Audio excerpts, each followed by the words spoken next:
nasa TV. Ayan o. Tunay ga? Oo nga. Kuya Kim, ano na? Ako gayan? Oo, tinan mo kasi. Oh, okay, maingay, okay, maingay. Sa kanilang bakura ng Oh. maliliit na daga na Dag- may tila mahahabang uso. Oh, yun. Daga nga ba ang mga ito, Kuya Kim? Ano na? Nasaan ga? Ay! Oo nga, ako nga. Nasa 24 oras ka ako. Hala. Nasa 24 oras ka ako, oh. Pinasilip niya sa Okay, maingay. Ang nakita niya habang naglilinis sa kanilang bakuran sa Bawan, Batangas. Tila maliit na mga daga. Naglilinis po ako ng likod. Parang may gumagalaw na Ay! kakaiba. Si Glenn Gonzaga nga. Ang liit. Nung una, dalawa lang sila. Pero nung nagbuklat pa kami, naging apat. Tay, nasa 24 oras na ako. Ariga, tingnan mo.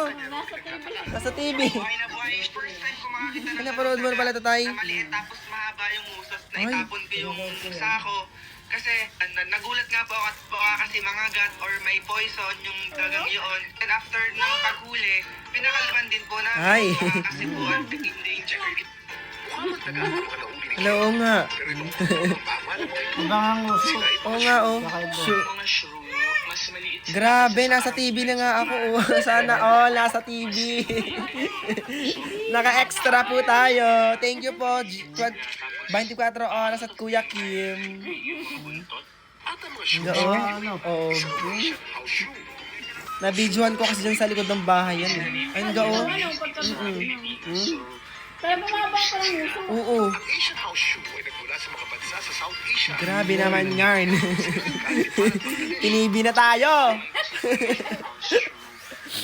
Sa mga Yung ga, oh. Ako nag-video niyan, oo. Malaki man Yan o ga, oh. maliit na hayop, laging tandaan, may pakitutong ginagampanan sa ating kalikasan. Ito po si Kuya Kim at sagot ko kayo, 24 oras. Oh! Na-TV tayo!